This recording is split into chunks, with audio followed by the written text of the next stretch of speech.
Imaginez que vous venez tout juste de vous marier et de sortir de la salle de fête. Puis quelqu'un vous annonce que vous et votre épouse êtes totalement interdits d'aller aux toilettes. Non seulement pour une journée, mais pour 3 jours entiers. Cela signifie pas de douche, pas de passage aux toilettes comme tout le monde. Et ce n'est pas tout. Une personne vous surveille en permanence pour s'assurer que vous respectez cette interdiction et vous empêche même de quitter la maison.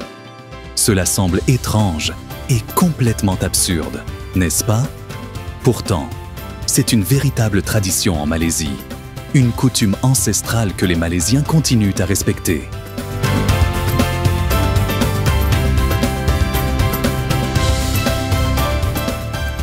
En réalité, le peuple malaisien possède une histoire riche et ancienne, avec des traditions bien ancrées qui se transmettent de génération en génération. Et bien que chaque pays ait ses propres coutumes, celles des mariages en Malaisie sont particulièrement étonnantes. Elles sont parfois si inhabituelles que l'on a du mal à croire que des gens puissent les suivre aussi strictement, simplement pour préserver l'héritage de leurs ancêtres.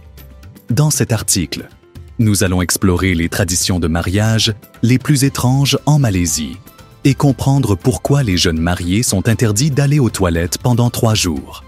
Mais avant de commencer, n'oubliez pas d'aimer cet article et de suivre notre page pour découvrir d'autres traditions insolites à travers le monde.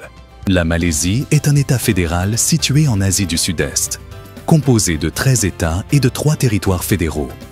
Sa population dépasse les 34 millions d'habitants, ce qui explique la diversité de ses traditions et coutumes, notamment en matière de mariage et de célébration nuptiale.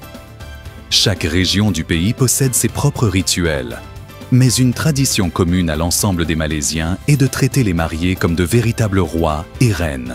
Comme dans de nombreux pays, le mariage commence par des fiançailles, suivi de la fixation d'une date pour la cérémonie.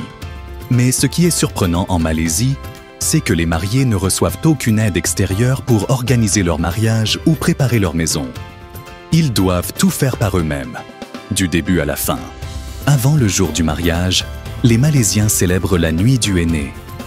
Dans de nombreux pays, cette soirée est l'occasion de faire la fête. Mais en Malaisie, il n'y a ni danse, ni musique, ni rassemblement d'amis. Seule la mariée applique du henné sur ses mains et ses pieds.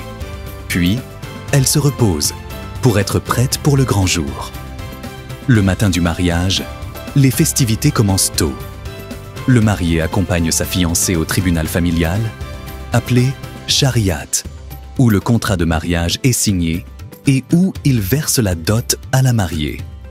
Ensuite, celle-ci retourne chez elle pour admirer les cadeaux offerts par la famille du marié et les montrer aux invités. Les mariages en Malaisie sont marqués par des rituels inhabituels. Par exemple, à leur arrivée, les invités reçoivent des fleurs et des œufs, ces derniers étant considérés comme un symbole de fertilité. Les festivités commencent ensuite avec le marié et ses amis qui se réunissent dans un endroit réservé. Après des échanges de félicitations et des moments de convivialité, ils portent le marié sur un palanquin et l'emmènent jusqu'à la mariée. Mais les choses ne se passent pas si facilement. Les amis du marié bloquent son passage et ne le laissent avancer que s'il leur remet une somme d'argent. Une fois arrivés à la mariée, ils découvrent qu'elle a recouvert son visage d'un voile. Pour qu'elle accepte de le lui montrer, il doit lui offrir un montant d'argent qu'elle juge suffisant. Si elle n'est pas satisfaite, il doit continuer à offrir davantage jusqu'à ce qu'elle soit convaincue. Dès que la mariée est satisfaite, les invités lancent du riz jaune et des fleurs sur le couple. Le riz jaune étant également un symbole de fertilité. Plus il y a de riz jaune jeté, plus les jeunes mariés auront de chances d'avoir des enfants rapidement, selon la croyance populaire malaisienne. Après la cérémonie de mariage, les jeunes mariés rentrent chez eux. Mais au lieu de profiter de leur intimité, ils se retrouvent sous surveillance constante. Une personne désignée reste avec eux jour et nuit pour s'assurer qu'ils ne quittent pas la maison et, surtout, qu'ils ne se rendent pas aux toilettes. Cette tradition est obligatoire, en particulier pour les plus belles mariées. Selon les croyances malaisiennes, elle est essentielle pour garantir la réussite du mariage. On pense que s'abstenir d'utiliser les toilettes durant les 3 premiers jours du mariage apporte bonheur et longévité au couple. À l'inverse, enfreindre cette règle pourrait leur porter malheur et même compromettre leur capacité à avoir des enfants. En outre, cette coutume est vue comme un test d'endurance et de patience pour le couple. C'est pourquoi les membres de la famille assurent une surveillance stricte et empêchent les mariés de céder à la tentation d'aller aux toilettes. Ce n'est qu'après ces 3 jours que les jeunes époux peuvent reprendre une vie normale, ayant prouvé leur capacité à surmonter ensemble les premières épreuves de la vie conjugale. En fin de compte, chaque culture possède ses propres rituels et coutumes, parfois rationnels, parfois surprenants. Quelles sont les traditions de mariage les plus étranges que vous connaissez dans votre pays? Partagez votre avis dans les commentaires et n'oubliez pas de suivre notre page pour découvrir d'autres traditions étonnantes à travers le monde.